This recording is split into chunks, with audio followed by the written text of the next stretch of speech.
जिक्र हो रहा था 100 रुपए की ऑटो के पैसे की, वहीं से एक्टर रिपेयर की कहानी आप लोगों की चालू हो गई थी। तो सर थोड़ा स्टोरी वहाँ से शुरू नहीं करेंगे जहाँ से आप चाहते हैं। स्टोरी वहाँ से शुरू होगी जहाँ से स्टोरी शुरू होती है। 40 साल पहले आज ही के दिन 2 फरवरी 1984 में फिल्म सिटी में एक सीन हमने शूट किया था जहाँ पर एक बुजुर्ग एक कस्टम ऑफिसर के कमरे में घुसता है और चिल्ला कर कहता है कि क्या मुझे अपने बेटे की अस्थि को हासिल करने के लिए भी घूस देनी पड़ेगी। उस सीन ने लोगों के दिलों में जाकर ऐसा अपना एक स्थान बनाया है कि 40 साल बाद भी उसका जिक्र होता है। ये जो एक्टर प्रिपेयर्स का जो स्कूल है जो 19 साल से चल रहा है, 5 तारीख को उसके 19 साल हो जाएंगे। अच्छा, 19 साल से चल रहा है, जहाँ पर ये शिक्षा देते हैं नौजवानों को जो गाँव के मुख्तलिफ इलाकों से आते हैं। उसकी बीज उस दिन बोई गई थी। आज ये वृक्ष बन गया है और आज इस वृक्ष के नीचे बहुत सारे लोग आते हैं, उसकी छाँव में आनंद लेते हैं, ज्ञान प्राप्त करते हैं और जाके अपना भविष्य जो है तराशते हैं। तो उस वक्त ये जो नौजवान आया था वो जैसे मुंबई में हजारों लाखों लोग आते हैं सपने लेकर, मगर अगर आप करीब से शहर को महसूस करें तो इस शहर की गटर से मरे हुए सपनों की बू भी आती है। बहुत कम लोग हैं जो अपने जज्बे के बल पे, अपने इरादे के बल पर, अपनी मेहनत के बल पर कहीं पर एक मुकाम बनाते हैं, क्योंकि ये पेशा जो है किसी को माफ नहीं करता, खास करके नाकामयाब लोग। और यहाँ पर इस नौजवान ने जब दरवाज़ा खटखटाया मेरे घर का और मैंने दरवाज़ा खोला तो मुझे आज भी याद है वो चेहरा था जिसकी आंखों में एक नूर था और एक उम्मीद थी कि यहाँ से कुछ हो जाएगा। और मुझे ठीक से याद है कि मुझे तुम्हारा नाम याद आ गया। I was very happy. उन दिनों डायरेक्टर्स जो हैं स्ट्रगलिंग एक्टर्स के फ़ोन उठाया करते हैं, वो एक प्रथा थी और हम भी खास कामयाब भी थे, मगर खाने की प्रथा जो है उस वक्त की आज नहीं है।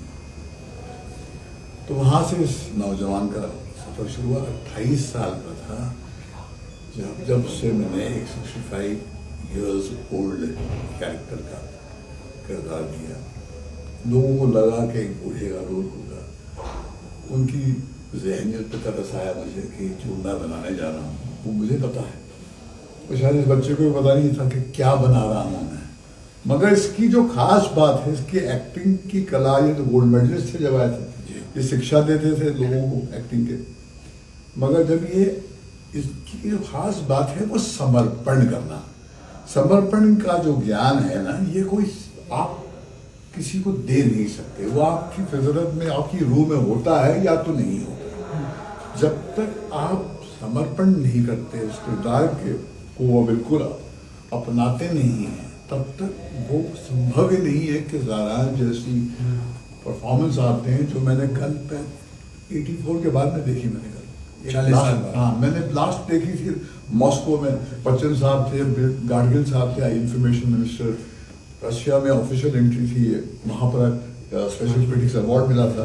4000 लोगों की ऑडिटोरियम में अनुपम वहाँ पर ही फिल्म देखी थी हमने और स्टैंडिंग ओवेशन मिला। तो स्पॉटलाइट मेरे पे आ गई थी, तो अमिताभ जी ने मुझे पीछे से ऐसा इशारा किया, भाई उठ, तेरे लोग तेरे लिए तालियां बजा रहे हैं, अभी डायरेक्टर्स के लिए तालियां बजाने की परंपरा कहाँ थी यहाँ। तो वहाँ से जो एक मैंने लास्ट मरतबा देखी थी फिल्म ये, और कल मैंने देखी। मतलब आज जाके बच्चों से बात करनी है सारांश के बारे में, अनुपम के बारे में, और अनुपम की खास करके उस अदा के बारे में जो इन बच्चों को अपनाना चाहिए, क्योंकि हुनर तो मिल जाए अभी, उस किरदार के अंदर उसको मैंने बोया और उसने वो किया जिसको मैं आज भी देखकर हैरान हो जाता हूँ कि कैसे किया इसने। ये तो बड़े बड़े कलाकार नहीं कर सकते. I dare anybody to see Saransh and do that kind of performance. इतनी करुणा, इतना प्यार, इतना दर्द और इतनी हिम्मत का जो है कहीं इसने अंदर से निकाली है ना, अपनी रूह से निकाली. डायरेक्टर तो सीन दे सकता है, समझा सकता है, इंस्पायर कर सकता है, मगर आगे का निकलेगा कहाँ से? इसके जिस्म से निकलेगा ना, इसकी रूह से निकलेगा, इसके संस्कार से निकलेगा, इसकी तहजीब जो इसके अंदर है, इसके डीएनए में वहां से निकलेगा. वो बोलती है. वो हिंदुस्तान की जो शान है, हमारे पुरखों की जो शान है, ऋषियों की का जो मुल्क है, उसका जो नूर है, उसके रोम रोम में चमकता है समाज.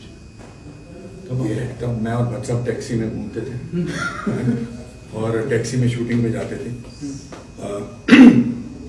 और मैंने इसलिए समर्पण किया था बच्चा, बिकॉज जो आपने इंसान, और ये बार बार बोलते हैं मैं 28 साल का था, ये 34 साल का था.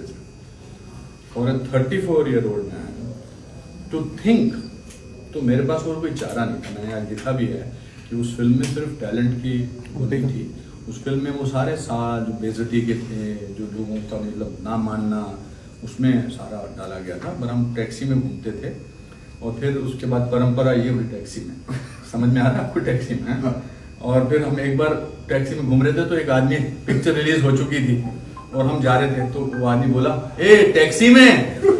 तो मुझे बड़ी परेशानी हुई. मैंने कहा नई नई गाड़ियां खरीदूंगा जब होगा. आज फिर मैं इनको हर फिल्म के 100 रुपया देता था. नहीं, 300 पहले 300 देता था. एक वीडियो कैसेट खरीद के देते थे. हाँ. फिर मैंने रेट जैसे कामयाब होता गया तो मैंने अपना कमीशन बढ़ाना शुरू कर दिया. और मैं गुरु लक्षणा जो है बिल्कुल झांसी ठोक के दुनिया का सामने देता हूँ और ले जा रहा हूँ बहुत. फिर वो 300 का 500 हो गया, 500 का 1000 हो गया, 1000 का 5000 हो गया, और आज 50,000 हो गया. आज 50,000 दिया है. इससे पहले मैंने हाँ, आपकी आंखें जो है ऐसे कि न्यूज तो अब मिली है कि अनुपम खेर से महेश भट्ट ने 50,000 रुपए लिए. गुरु लक्षणा लिया अधिकार से. मैं जो भी आज हूँ, ये मानते नहीं है, मगर ये मेरा इसका श्रेय, अगर ऐसी फिल्म नहीं मिलती मुझे तो 40 साल की कामयाबी शायद हासिल नहीं होती. आज भी मैं बाहर घुमा फिरा के सारांश पर डिपेंड कर सकता हूँ.